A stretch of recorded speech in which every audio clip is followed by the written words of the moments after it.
don't care what the cost to them is, because again, it's a quality of life issue, it's a safety issue, for our residents, and the roads were not designed to carry that type of traffic.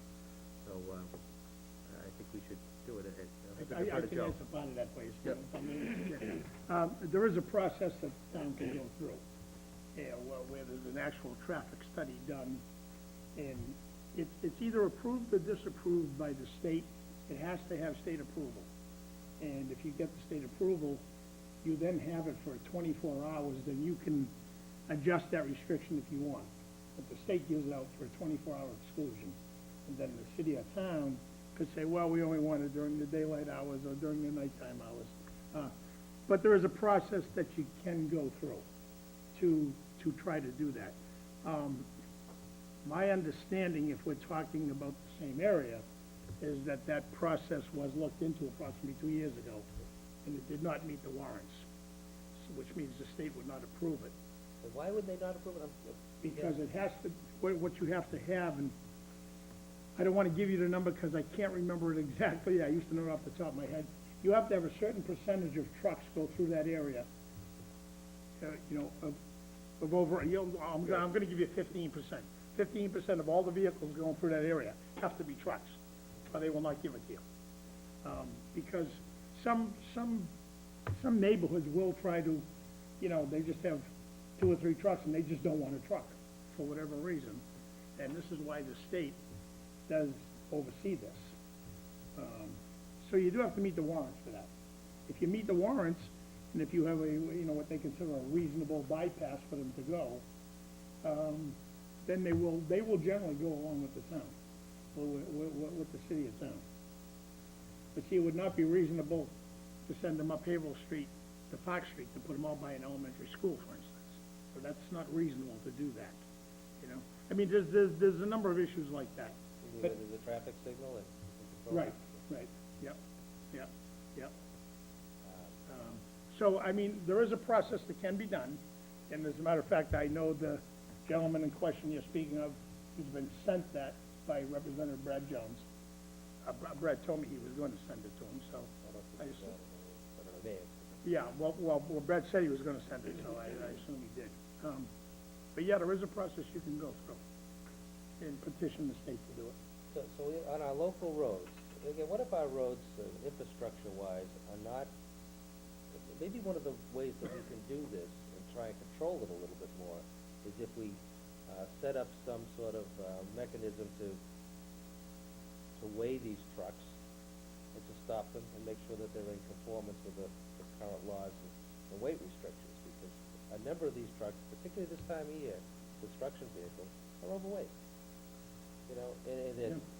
The way you can do to that let them avoid the neighborhoods. The way you can do that is have the state police truck team come out and weigh. Because you not only have overweight, but you have tandem weights you have to be concerned about as well. But, that way there, if we, ask them to come out, let it be known that they're gonna do that on a regular basis. And they will come out. I mean, they're not gonna come out for a month, But I mean, they would come out, they would respond if you requested it. And then, but that has to be state police? That's state Is there police. anything locally that we can do? If you had a team that was trained and if you had the equipment, you could do it yourself. Now, I know Wilmington used to have a truck team. I don't believe they have them anymore. They had their scales and they had an actual truck team of local officers.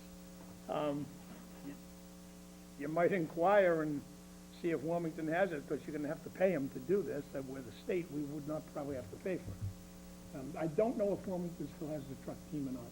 Hey, Joe, you mentioned that, with this study that the state would do.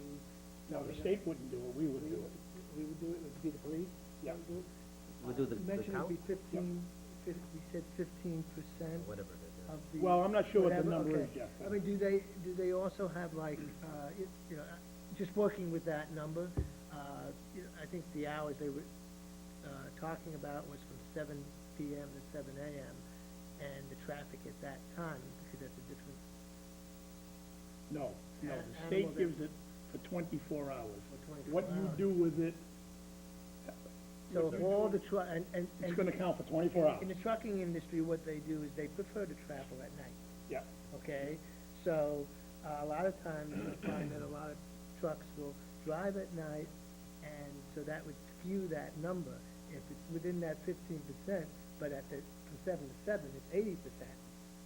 You know, No, it goes that's on a the problem 24-hour for the- clock. No, I understand that, but it kinda skews the number if your traffic at 7 PM to 7 AM is 50% trucking versus cars, but the 24 hours, it's 15%.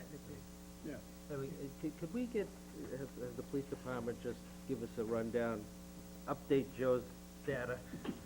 Joe's been retired a couple of years here now, you know, but update Joe's Still have data it so at that the home. board would know, get a better idea as to what our opportunities are in relation to restricting, whether by weight or truck traffic in specific neighborhoods, and what hoops do we have to jump through in order to get it done?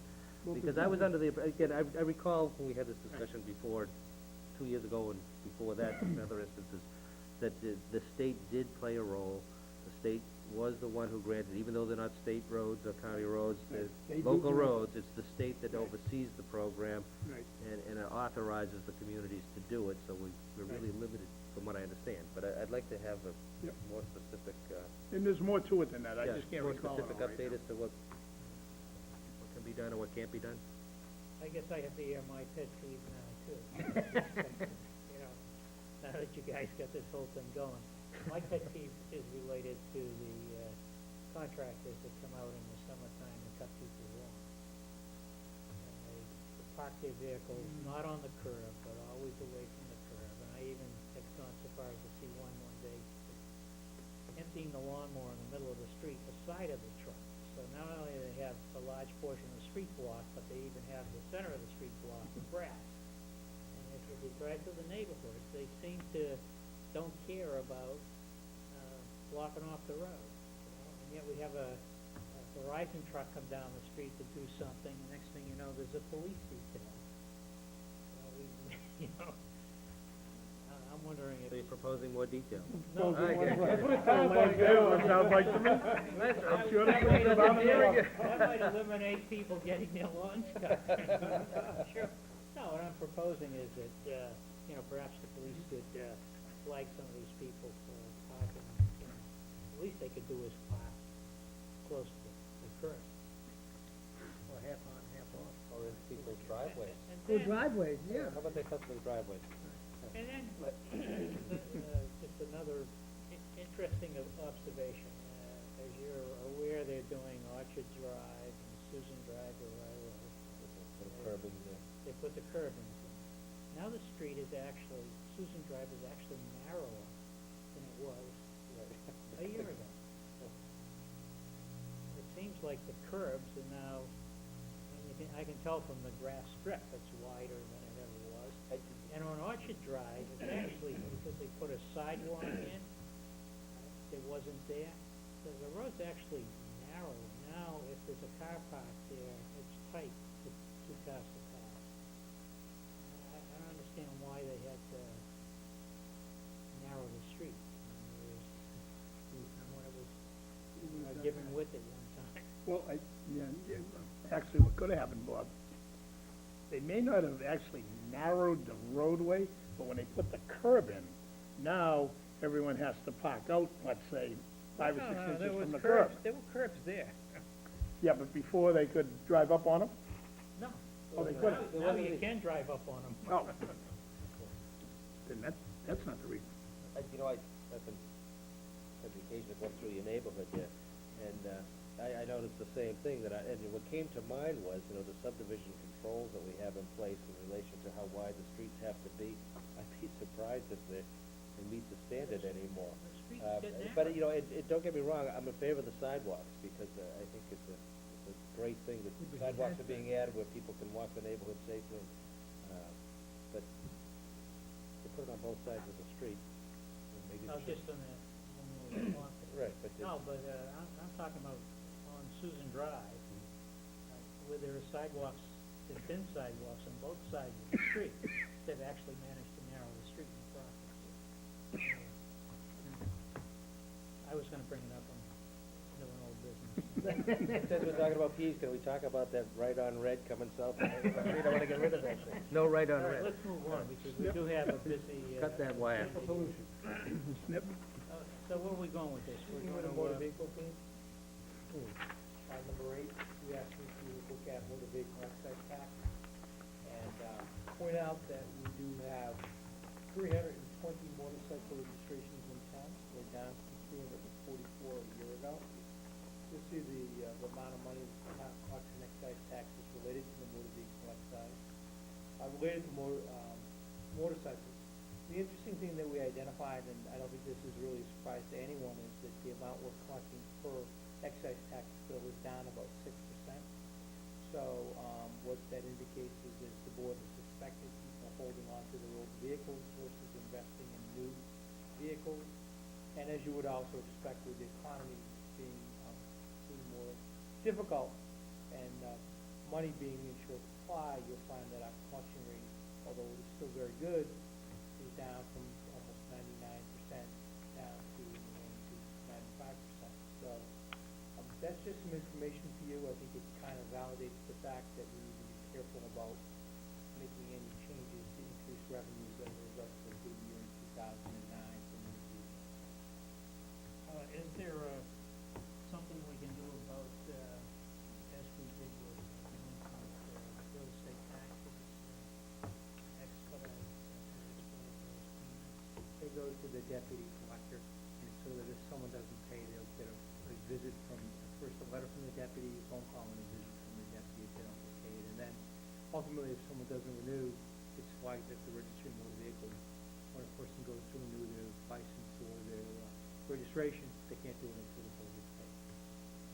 that's right, Very close. very good. If I could revert back to number 1, and I'll go through this fairly quickly. I just want to, there was a photograph in the paper last week concerning a donation that was made by Al Correa in Advanced Photo, a digital camera used by the building department. Very nice. The nice thing is that we're finally in the 21st century in terms of technology. It replaces the old film-type camera that was used, and as you can imagine, as there are complaints that come up, it's important for the building department to document those. Please take a look at it. It's available for any Take and a all picture of the board. Picture of the board, you can put on the website if you wish. But I think it's a good thing, and I just wanted the board to be aware. Look at the model numbers, it's not a bad camera. Nice camera. Pretty good. Have we sent a thank you note off to? We have, and we do appreciate his efforts. Just a follow-up, the fire chief and the deputy chief have submitted all the paperwork on the grant application seeking $235,000 in federal funds for renovation of the fire station. And as they reported to the board, the grant application includes various energy efficiency and conservation measures that were identified through the energy audit, and those are included in the grant application. So it's on its way, and I have a copy of the grant if board members would care to see it. It says I report to 4 window replacement, door replacement, a new heating plant system for the building, and such. So low flow water devices, and anything that was identified as part of the energy audit is included in this grant program. Again, as we noted previously, the grant is specific to fire stations. That's the reason why we are seeking only this amount for the fire. Is this part of the ARRA? It is. Or is it something else? No, it's federal money, and it's part of the stimulus program, the broad umbrella of the stimulus program. Now, this, project, is this, would be forced to hire a project manager and to Pay. the whole process? Pay the federal prevailing wage rate. It's called the Davis-Bacon rate, and probably with all of the provisions because it's ultimately federal money. So with federal money, you pay a federal prevailing wage versus a state? State's probably higher. So you pay the highest wage rate, but it's interesting. Oh, we still have to pay the highest Yeah. rate. It's interesting to see that there's 2 different ways.